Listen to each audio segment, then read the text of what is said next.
And we're back. Sort of, kind of. We never left. It's energy with four keys. It's me, four keys. And we're not going to talk all about energy. We're going to dabble into our energetic anatomy, our subtle body. Mostly the chakras, but a little bit of our energetic connection to each other as well. Some people call it Reiki. Some people call it prana, some people call it chi, some people call it string theory. We all have a different name for it, or carbon if you're really into that science stuff and you don't believe in anything else. That's fine too. Dedicate yourself to that. That's what Isvara Pranidhana is. It is a dedication to something greater than ourselves. No matter how you practice yoga, requires some level of devotion to a power greater than you. Not to disempower you, but as a reminder to what we're capable of. Now, Isvara Pranidhana is mentioned 3 separate times in the Yoga Sutras. The first time is in book 1, and that is Sutra 23. Boundless love and devotion unite us with divine consciousness. And then in the second book, Sutra 1 of book 2, in describing Kriya Yoga, we're reminded that that includes Tapas, Svadhyaya, Isvara Pranidhana. So sacrifice, the study of sacred texts, and devotion to the divine. And then another time it's mentioned in how we practice yoga and the different ways we practice yoga in book 2, when discussing Ashtanga yoga, the 8-limb path. It's the final Niyama. After Saucha, Santosha, Tapas, Svadhyaya, Isvara Pranidhana. So, I mean, Svadhyaya is pretty important too. That self-study, the connection, and learning about the things that make you whole. But we're not talking about that right now. Right now, we're talking about Isvara Pranidhana. So what does that have to do with your crown chakra? Well, like literally everything. That's the connection point. So many traditions agree. Why do you think so many devoted people cover their heads, particularly the very top? So tonight's restorative practice is an opportunity to consider your Isvara Pranidhana. What are you devoted to? And how do you express that connection? And before we get all the way into it, we're going to get ourselves situated, because it's a restorative practice. We're not going to waste time gathering things in the middle, moving from one posture to another. I'm going to tell you everything you need ahead of time. I'm going to tell you all the props. I'm going to tell you all the asana we're going to do, and even how you can breathe, because the reason we do restorative practices is to learn how to regulate our nervous systems. So if you're all revved up because you've gotten into a pose that you weren't prepared for, I'm not doing my job as a leader of your practice this evening or whenever you're doing this. So take your time, look at the list that I've given you and see what you need. Also, maybe a timer. Oh yeah, and before I forget, set yourself up near a wall or with a couch or a chair, someplace to rest your legs on. Because legs up is a safe inversion, and inversions are a great way to send energy into our crown chakra. So once you've found your intentional seat, we'll take a few breaths here just to connect and listen and notice how the breath is moving in the body today.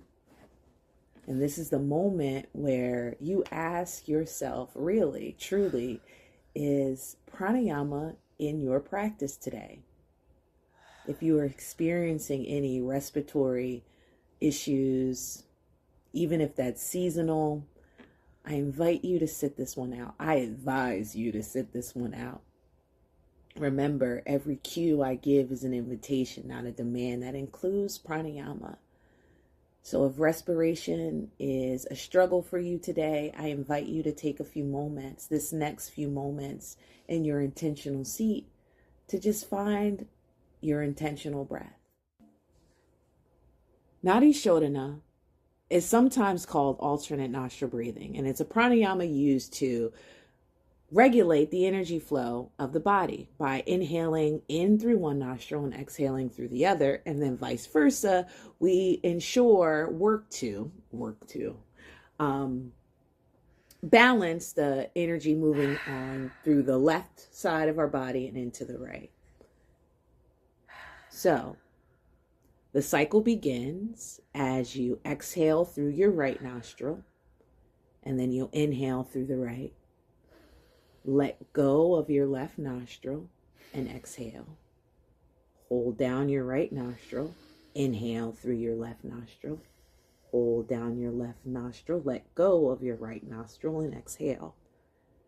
Inhale through your right nostril. Close it off. Let go of the left nostril. Let the air go. And you'll keep going, inhaling up through the left. Hold the left so you can exhale through the right. Inhale through the right. Hold the right so you can, and let go of the left so you can exhale through the left. Inhale through the left.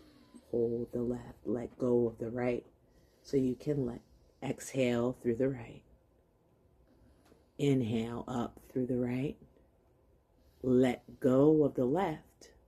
Hold down the right so you can exhale through the left. Inhale through the left. Hold down the left. Let go of the right so you can exhale through the right. Inhale through the right. Hold the right. Let go of the left so you can exhale through the left. And if you lose track, pause and start again. That is the point of pranayama, of meditation, all of the contemplative practices. It's not to chastise yourself when you lose track. It's how comfortably can you move back to where you started. So take a deep breath, let it out, and then inhale big, close off your left nostril, exhale through your right. Inhale through your right, close off the right nostril, let go of the left so you can exhale through the left. Now, let it all go. Take a few moments just to settle into your natural breath, which you'll be using for the rest of this practice.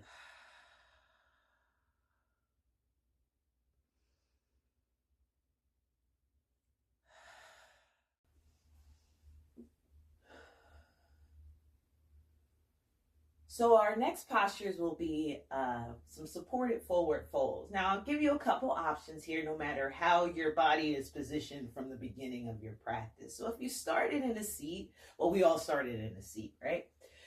But if you're going to stay in your seat for the duration of your practice, we'll find our Paschimottanasana from our supported seat, and we can still get support. We can still bring cushions in to support our fold. So we allow the back body to soften naturally. Find your seat, your bottom, secure in your seat, and take a moment to see if you want to have legs extended or not.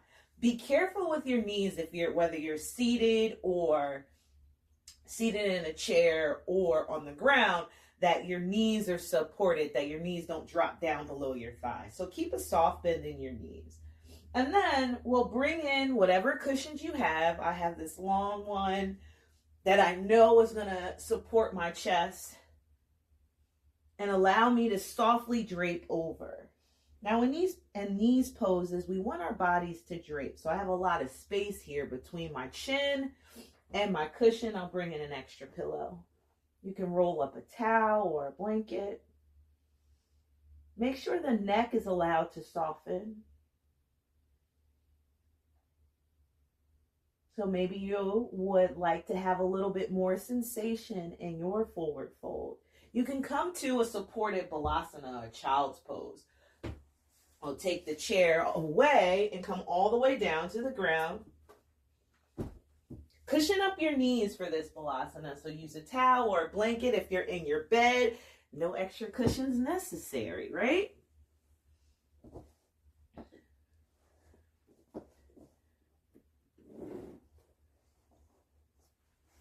You might also bring some sort of cushion underneath your seat as well for your balasana to release the extension of the knees. So take your time, find the cushion that is best for your seat before you start to bring cushions in to support the upper body. And bring those cushions as close into your fold, into the hip flexors as you can. And then once again, just drape body over. And allow head to be heavy so neck can soften. You can turn the head one way or the other. Whichever fold you choose, set a timer for 5 minutes. If you choose Balasana, child's pose for your forward fold, be sure to cushion up the ankles with a towel. Fill up the space between the floor and the ankles. And once you come into your fold, whether it's Paschimottanasana or Balasana, allow the gaze to be soft if eyes are open. If eyes are closed, don't scrunch them shut. Let the lids rest gently against each other. And just breathe. No more pranayama. Just come back to your intuitive, natural breath. Allow body to soften.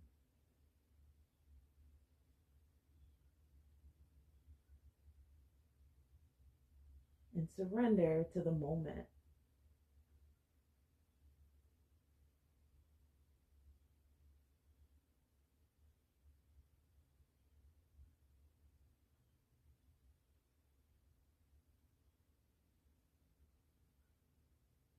And when you're ready to come out, if you've come to Balasana, you'll tuck your toes under first.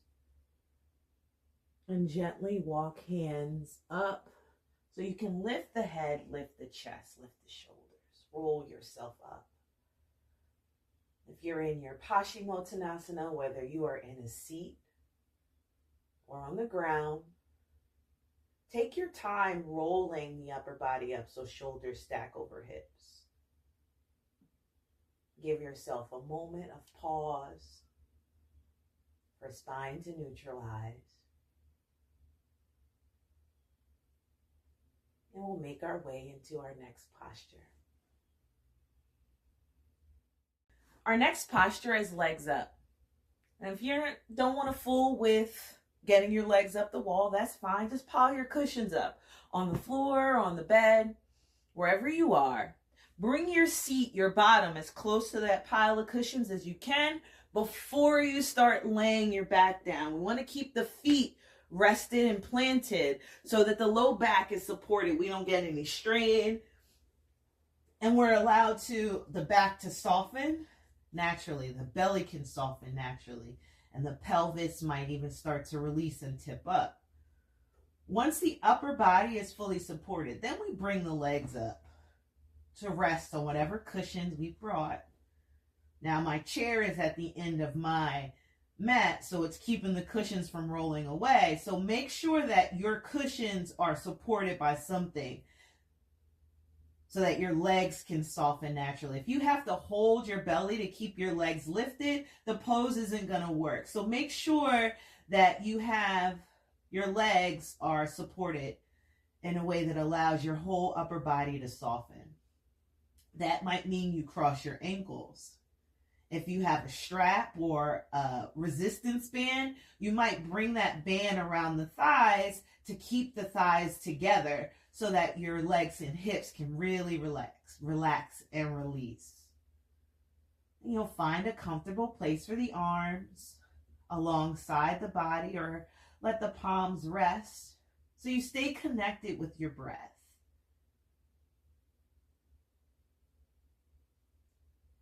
Gaze is soft or eyes are closed. allow your awareness to come into the body once belly and body releases.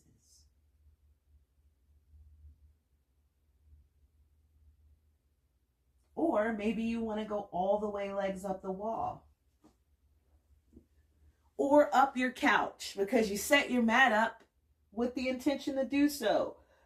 No matter what you're doing, make sure that you have something to cushion up your hips so that your low hips and the pelvis is soft against the floor. Even if your mat is cushy, you're going to be here for a while. So make yourself comfortable while you are.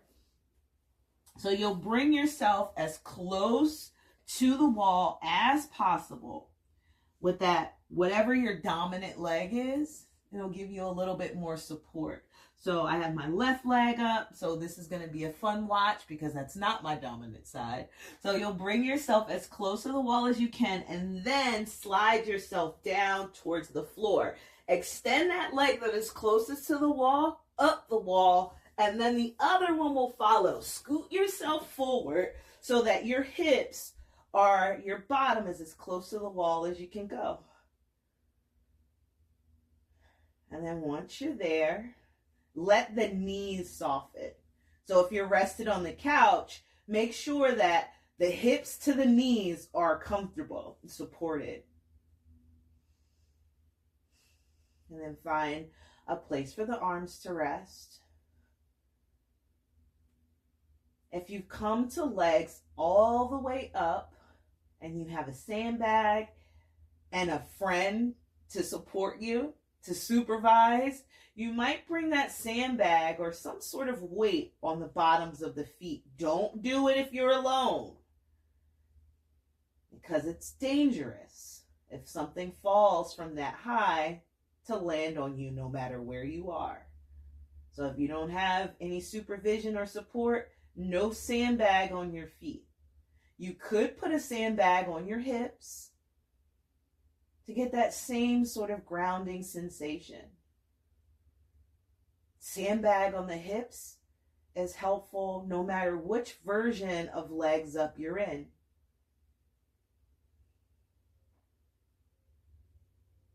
And you'll stay here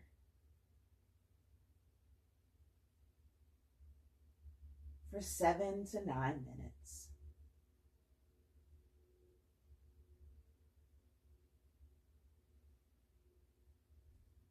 And when your timer goes off, no matter which legs up you chose, you'll bring one thigh into the chest first, and then the other, and pause before rolling to your side. And pause again. And then come all the way up. Clear your mat space. Clear your wherever you're practicing. And prepare for the final pose, Shavasana. So, about Shavasana. Don't skip it. Like literally ever. Don't skip it. It's not nothing. It is an intentional moment of rest. Even after this restorative practice, all of those poses were an opportunity to flow energy up into your crown and invite connection to whatever you consider the divine. Shavasana is one more opportunity to let all of that energy sink in. So whether your practice is yang, energetic, like whoo, or is soft, stilling, something still happened in your body while you were doing it, even if that thing wasn't yoga necessarily. If you moved your body with purpose and intention, you should give yourself 5 to 10, 15 or 20 minutes of stillness just so your body can process all that happened. So whether you are bodybuilding, dancing, whatever you're doing, learning, connecting with your body with purpose and intention, give yourself a few moments of nothing so you can process it after you're done. Well, that's all I got. I hope you enjoyed it. Be well.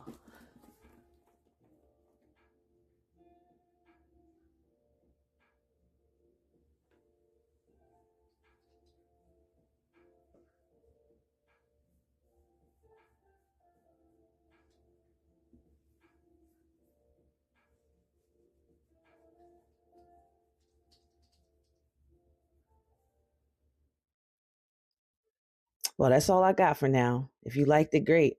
If not, that's cool too. Until next time, be well.